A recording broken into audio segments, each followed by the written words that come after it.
New Thinking Aloud is presented by the California Institute for Human Science, a fully accredited university offering distant learning graduate degrees that focus on mind, body, and spirit. The topics that we cover here. We are particularly excited to announce new degrees emphasizing parapsychology and the paranormal. Visit their website at cihs.edu.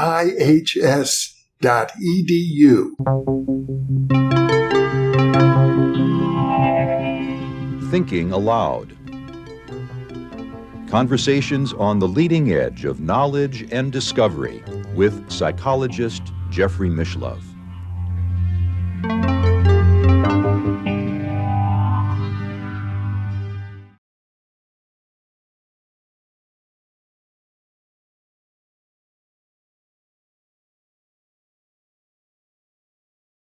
Hello and welcome. I'm Jeffery Mishlove. Today we are going to explore locations in non-symbolic consciousness.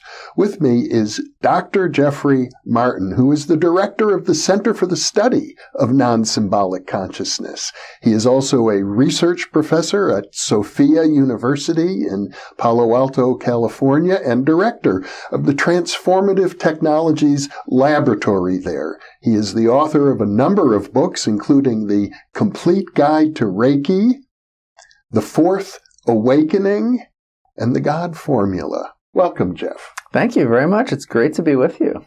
It's a pleasure to be with you as well. And since we're going to talk about non-symbolic consciousness and locations within non-symbolic consciousness, it might be good to introduce our readers who haven't necessarily viewed our previous interview on awakening non-symbolic consciousness with your work and the research you're doing and the course that you teach, the Finder's course, to help people awaken these realms of consciousness. Absolutely. So about 10 years ago, a little bit over that now, over a decade I've been doing this. It's on one hand, that's cool to say. On the other hand, you're like, God, it's been over a decade. I'm getting older. Well, people have been at it for thousands of years. Thousands of years. And making progress very, very slowly, it seems. I feel like we all stand on a lot of shoulders in this space, for sure, which is certainly important to recognize. In our case, I was researching well-being. I about 10 years ago, I wasn't unhappy, but I didn't feel as happy as I felt like I should have been, given all that I'd done and tried and studied and whatever else. And so I really made a life change, and I went back to school. At that point, I had degrees in like business and computers and stuff like that. And I went into sort of more along the lines of psychology, social science, neuroscience, stuff like that. And I really decided to study well-being. And I wanted to study the tip of the spear of well-being, as Maslow might have said. The higher ranges. Yeah, exactly. I want the pinnacle of well-being. I was out there for my own good, right? I mean, I was wanting to figure out what's the highest form of well-being and how do I get there? Who are those people? Can I be one of them? Right? That was the gist. Well, I can affirm that there's something contagious about being around you. Well, thanks. I feel happy just in your presence. Well, that's great. So whatever you've been doing has been working. It has. It's worked for me. It's I can certainly say that. It's been an incredible 10 years. And you have great research data. I want to say that right from the outset. So when we talk about the slow progress and thousands of years of meditation and yoga and Zen practice and all sorts of ways that people work on themselves, I do have the impression that we are in an era in which great breakthroughs are being made, and you've contributed to that. I would agree with that. And I would say even the internet has contributed to that. In our own data, we see a tremendous increase in the number of people that are reporting what we call persistent non-symbolic experience. Persistent non-symbolic experience, meaning not just a peak experience and not even for just a year, but more or less permanent. Right. We don't follow people until they die, which is why I don't say permanent. Yeah. So that's why it's you have to be so careful when you're an academic, right? Choose all of your words super carefully. And so if I would say permanent, the other scholars would be like, well, but you don't know that because you didn't follow them until they died, right? Right. So I say, okay, it's persistent. It's just there, persistently. And it doesn't mean time. that these people don't have ups and downs like everyone else. No, absolutely. There's whole deconditioning processes that we can talk about. There's all kinds of stuff. Yeah. So it started about over 10 years ago now, and it was really a mainstream research effort. I mean, I went to Harvard to learn the psychology side of it, and I went to CIS to learn more of the qualitative California social Institute sciences. of Integral Studies, which is, I think, probably the best qualitative school out there in the same sense that I'm going to get in trouble here. But Harvard, I think, is probably the best quantitative training school. So I really was very fortunate to be able to bring those two worlds together. And I needed both of those worlds. I needed training in both of those worlds. CIIS is a school founded by Haridas Chowdhury and based on the integral yoga teachings of Sri Aurobindo in India. So it has a very deep spiritual tradition that's implicit in what is taught there. It does, absolutely. And that's carried through, even though they have, programs in movement therapy and art therapy and East-West psychology and all sorts of different things now. That deep thread has sort of... And I know when you use the term non-symbolic consciousness, you're talking about realms of ineffable experience that the great mystics have written about and spoken about for centuries. Absolutely. Or what Abraham Maslow, around from the turn of the 70s, would have referred to as self-transcendence. A lot of people think his pyramid ends at self-actualization. They didn't get his last revision, which when he realized, well, I kind of mixed some stuff up there in the self-actualization level, and there's actually this other self-transcendence level. Which is very important. Very important. That people learn how not to get all wrapped up in their own personal story. Exactly. Yeah. But what you have done, we're talking about locations in non-symbolic consciousness, is that you've begun to map out the different possibilities that exist within this realm of self-transcendence. Absolutely. And possibility is a great way of looking at it. So a long time ago, what we did was we started by researching people who claim to have these experiences. And people can go to nonsymbolic.org and look at the publications and stuff there to get a background on this so that we don't have to we could easily spend 20 minutes just talking about why it was rigorous and how we carefully selected subjects and all of that. But let's skip that and get to the meat. Right. So we'll push them off to nonsymbolic.org for that stuff. But suffice it to say that about 1,200 people participated in our original research from all around the world who basically purported to experience some form of enlightenment or non-duality or persistent mystical experience or transcendental God consciousness, unity consciousness.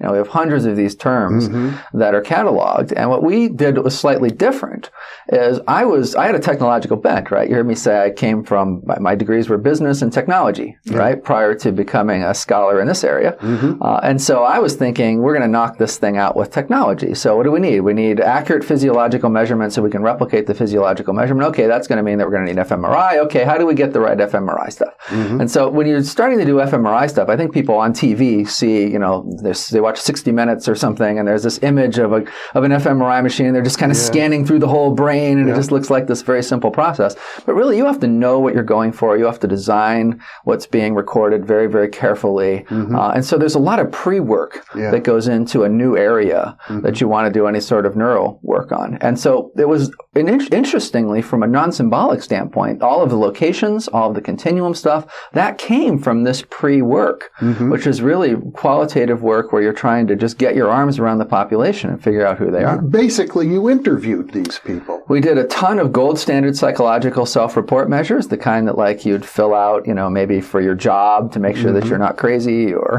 whatever. So we did it across all of the different domains. It'd give people one after another until they said, I'm never filling another one of those things out. Don't send me another one of those, right?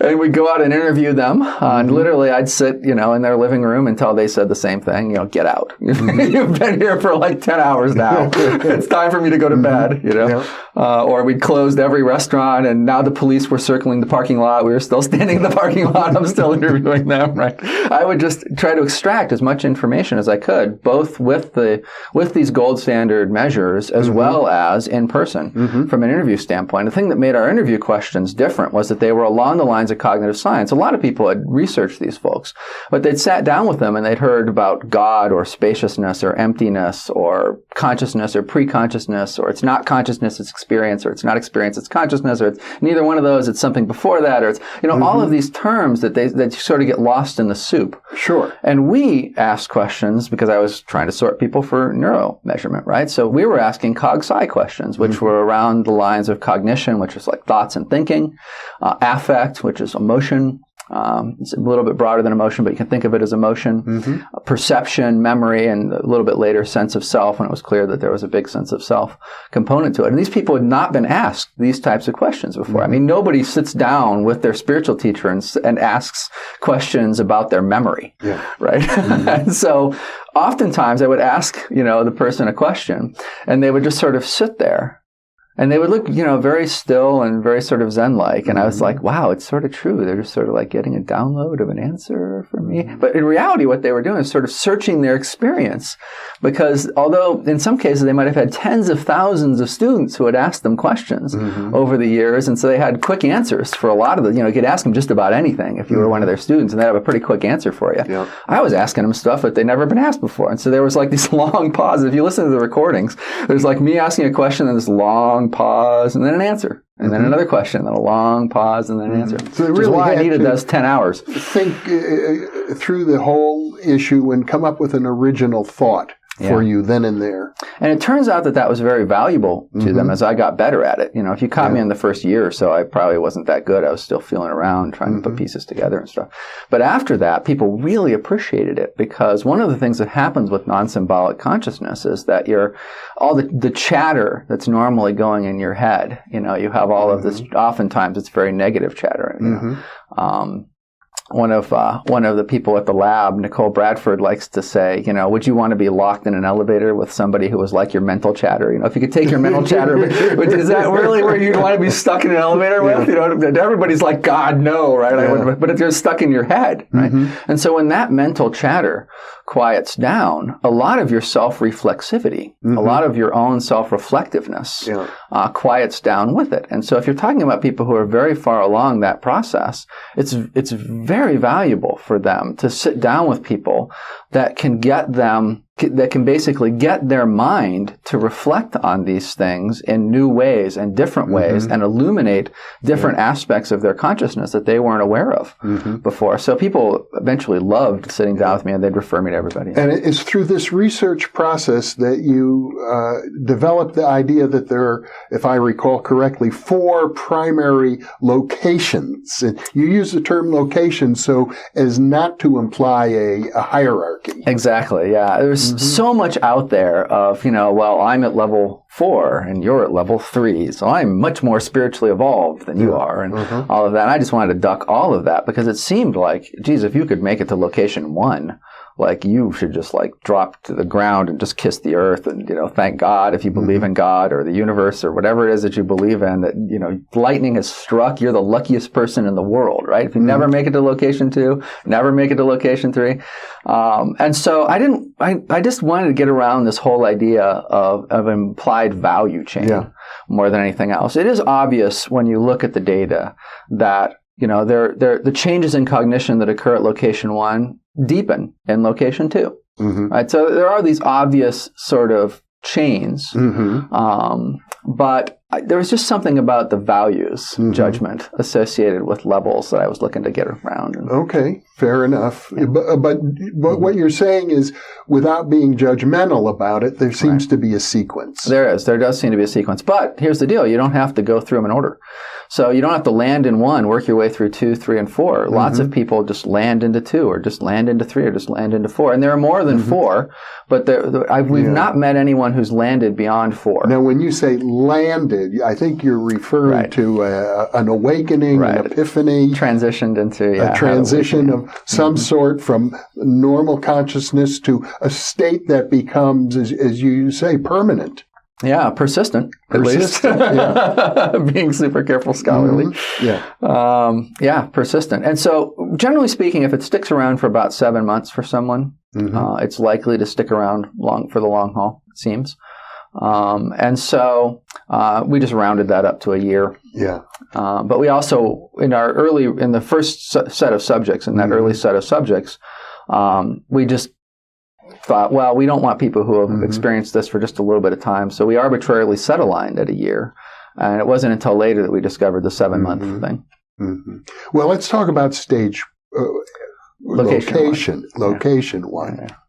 Sure. So the one thing that they all have in common is that they all have some sort of deep psychological shift that accompanies them. It often feels like a shift in the sense of self. Location one is the most subtle of all of them. And the thing that changes in location one that lets you know that you're really in it is that, all of us, it seems like we haven't really evolved to be happy. Our psychology, I think, is not that different from if we go out to dinner and there's a bird, at your table, you're sitting outside, there's a little bird there and you toss him a crumb, the bird pecks at the crumb and then it's instantly looking around for what's going to kill it. Right? And then it's pecking for another crumb, and then it's instantly looking around for what's going to get. We're not that far from the birds, right? And so we have these deep psychological mechanisms that seem to, be taking a little bit of nourishment or pleasure or whatever it is, and then looking around for what's going to. It's built into our biology. It seems to be built into our biology at a very deep level. And so the interesting thing about people in location one is that there's a shift in that, and that it's not like that for them anymore. There's and what it's like for them from the point of their shift on is that there's a sense that everything is okay. There's just a fundamental sense that things are okay. Now, could be you're losing your job, could be your spouse is divorcing you. We had someone in the course who lost a child during the program. All sorts of stuff can happen, but no matter what suffering is occurring, and you can feel, this person is not feeling happy that they lost a kid, right? There's a tremendous amount of sadness, and yet still, if you stop and you look down past whatever emotion is arising, there's something deep down there that instead of being the bird looking around for what's going to kill me, is a sense that everything is okay. It's a very functional sense. It's not, if you're pointing a gun at me right now, I'm not like, oh, everything's great, hey, Jeff, nice gun, like marksman, huh? Oh, great, right? I mean, you're able to act, you're able to take action, you're able to act appropriately in situations and all of that. So other things that change in cognition, affect, all of that. In cognition, you have a really strong, for most people, you have a really strong quieting of the mind. And people would often say to me, my mind just fell silent, but that wasn't true. I had to really get into them with research questions and stuff. But so much of your self-referential thought can silence. And that's so much of what our mental life is. The monkey mind. Yeah, that it feels like, my thoughts went away. Right? You're, from an emotional standpoint, negative emotions fall off much more rapidly. We think it's because it's not being extended by story, by those narratives. So it's not as if they don't exist. It's just they don't. Negativity doesn't linger. Right. And in location one, you still have psychological triggers that are programmed into you. Right. I mean, you go home and your wife or husband or whoever it is, they know how to push all your buttons, and conditioning comes up.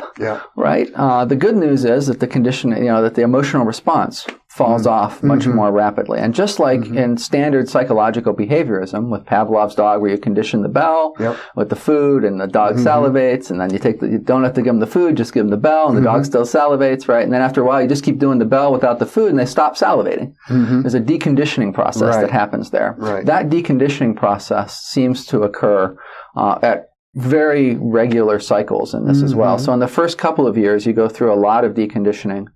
And then there's a longer, about 7-year deconditioning cycle as well. And pretty much by the end of your 7th year, you've worked out even, the deepest stuff. There might be a little tinge that still comes up with it.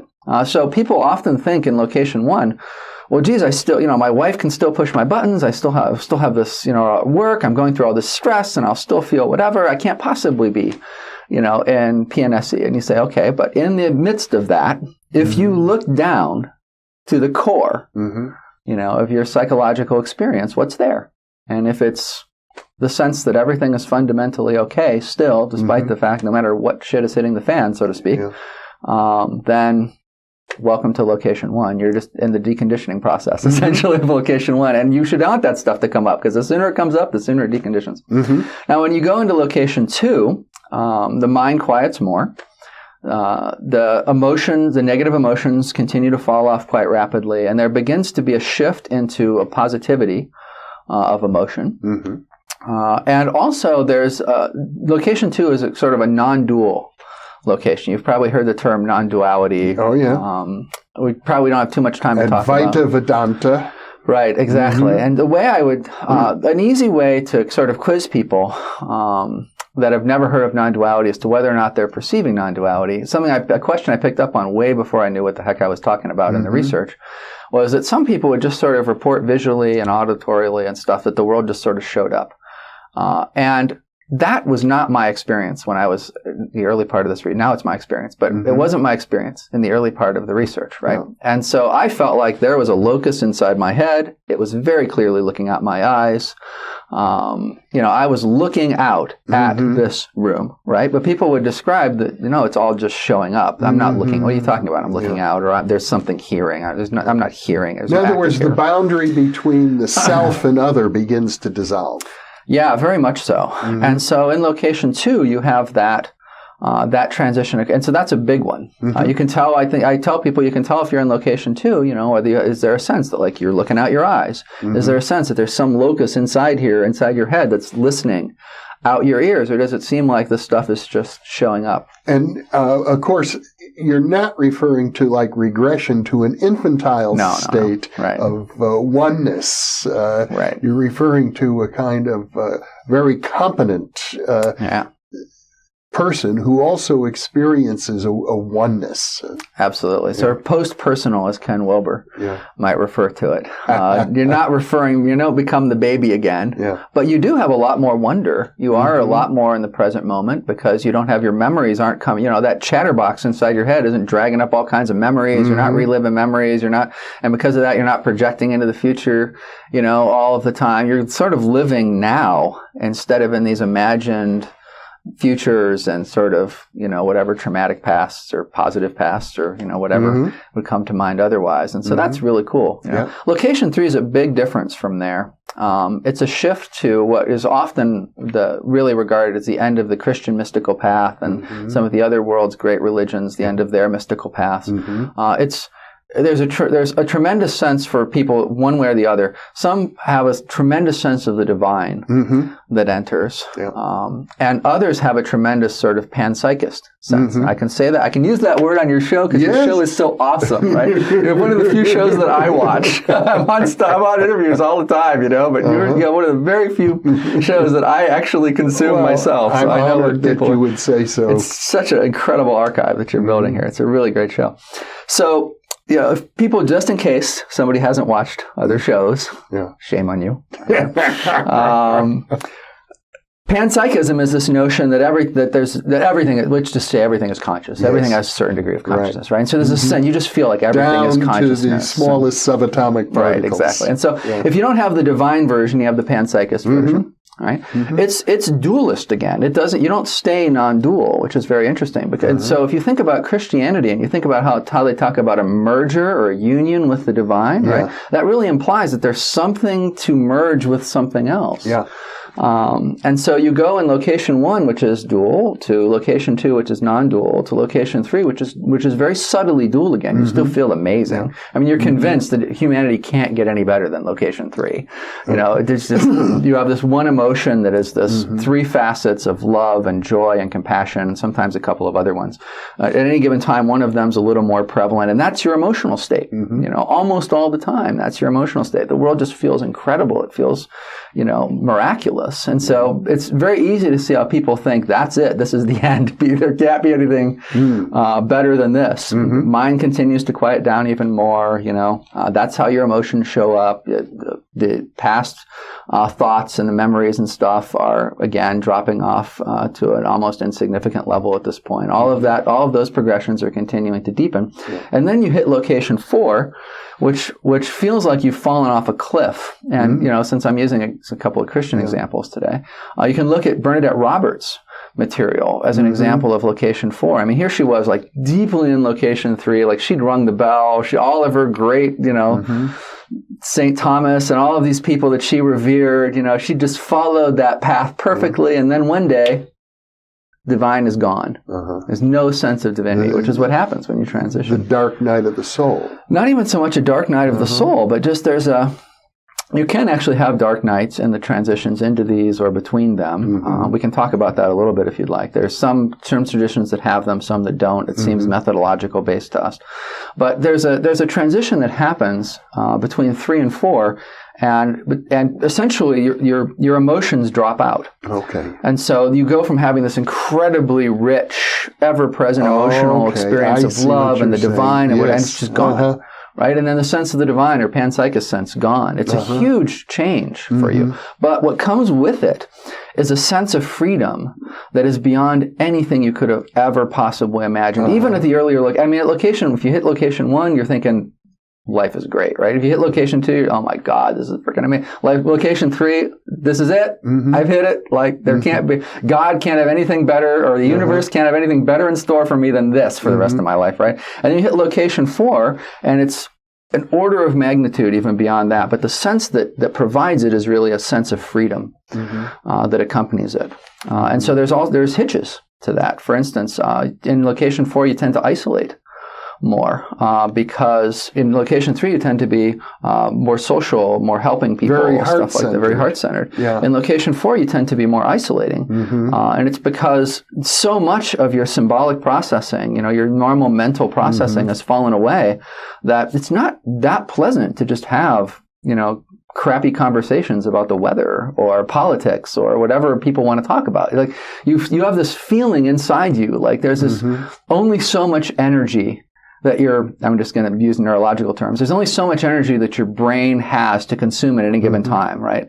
Why on earth would you want to spend it using symbolic processing when you could just devote it to this other thing, to this other way that things are showing up? And so that tends to lead people to isolate more. And that goes to one final point that I'll make, let you get some more questions in here.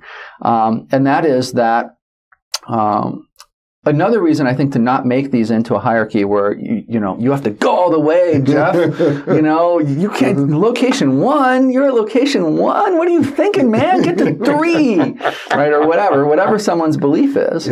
The reality is, I've experienced 1, 2, 3, 4, right? And there are others. I choose, and there are others. It goes beyond that.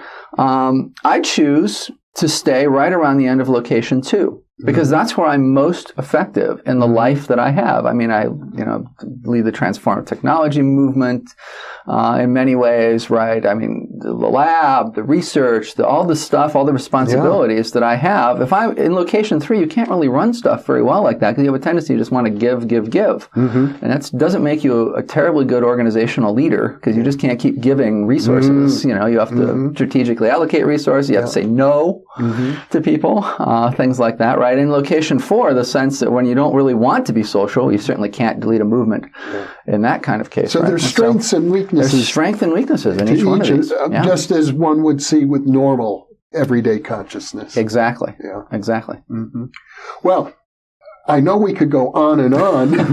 There's a lot more to say, and I hope that we can be back in the studio over and over again, because I'd be very happy to do many more interviews with you. But our time is out now, Jeff.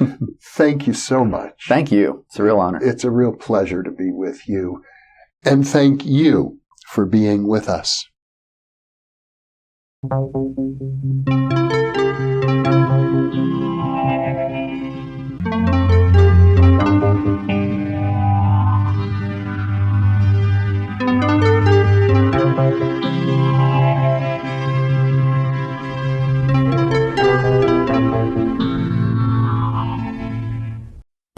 3 in the new Thinking Aloud dialogue series is UFOs and UAP, Are We Really Alone?